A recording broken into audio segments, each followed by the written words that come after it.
What's up, y'all? Welcome back to Country with Noah. Today's video is going to be my review of Yellowstone Season 5, Episode 12.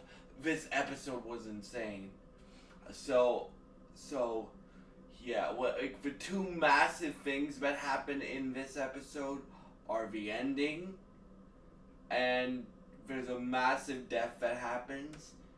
Kobe, Tater's boyfriend, and Rip's one of Rip's guys, saves Rip's son Carter from getting trampled by a horse, but through that process, Carter has to kill the horse with a shotgun, and Kobe gets trampled by the horse.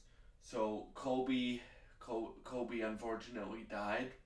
So I'm interested to see how Tater grieves and how the whole ranch grieves, because you get Beth grieving, you get Carter grieving, you get Rip grieving, and you get Tater grieving, and Walker um uh, and Lloyd and all those people grieving.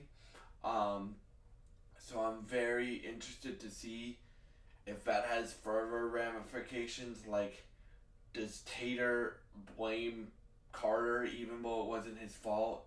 And yeah, it wasn't his fault. And they so it was kind of a sad episode too. Like, the ending was really cool in my opinion. We'll get to the ending in a minute. Um, but yeah, in this episode, you also get a scene between Beth and Carter that was really beautiful as well.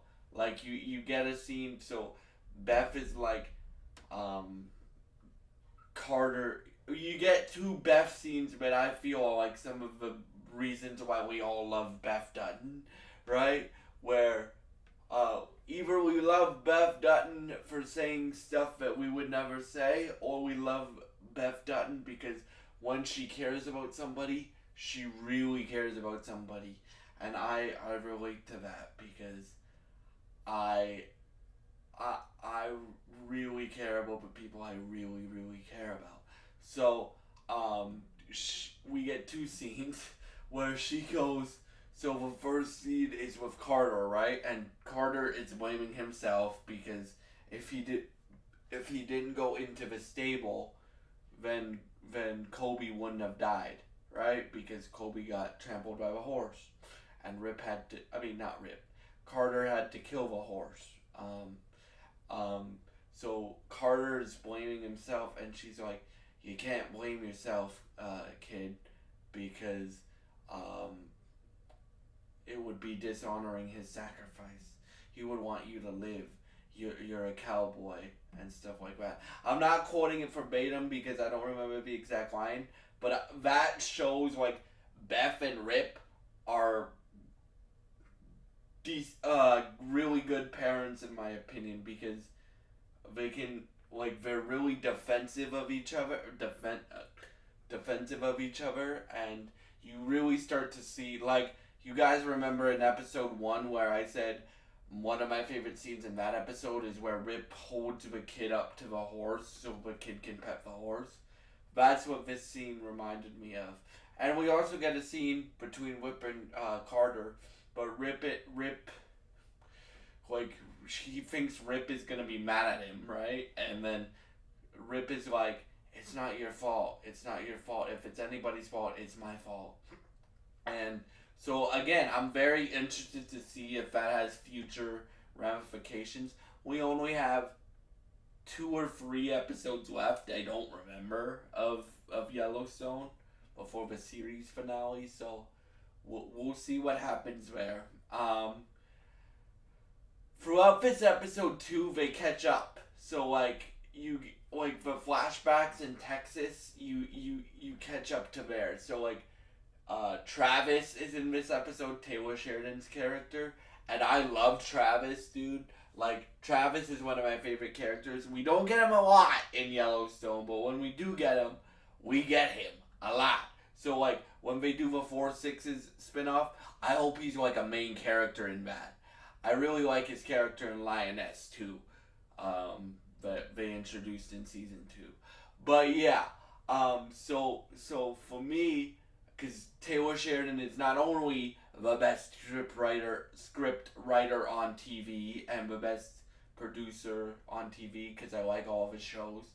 Um, he is also a really, really great actor, in my opinion. So we get scenes with Travis and Jimmy, right? And Travis has to tell Jimmy and that John Dutton died because they're all the way in Texas, right? And the only person that went back early was Rip to help Beth cope and stuff and to be there for his wife.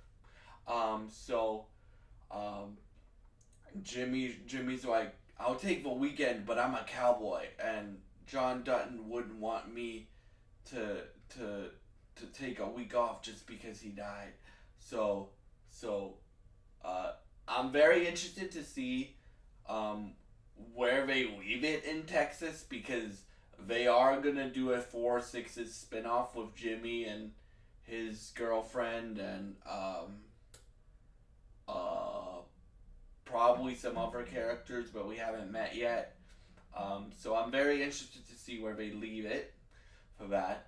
But now, let's talk about my favorite part of the episode. So, you have Casey, who you guys know is one of my favorite characters because he does a bunch of Spec Ops stuff, right?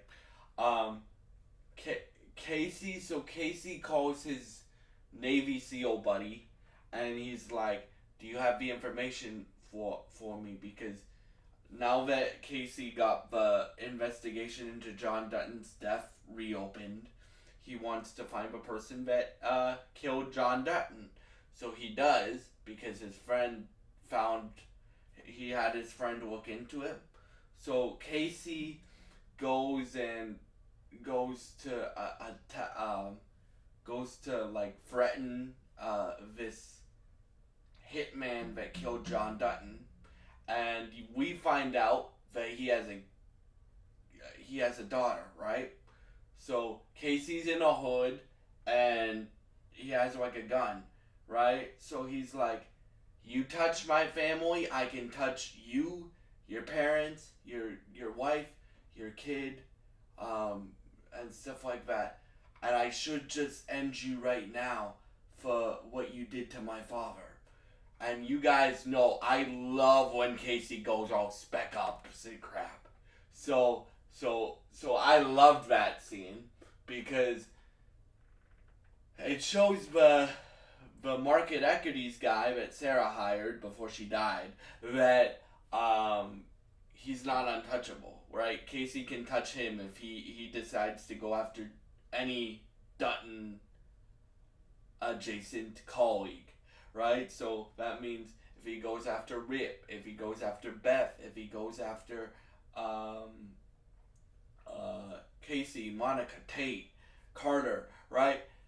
Any of those people, if a hitman goes after them, Casey will go after his family. So that's and I asked my dad, why did he do it that way? Why didn't he just end the guy right there, since he knows who it is?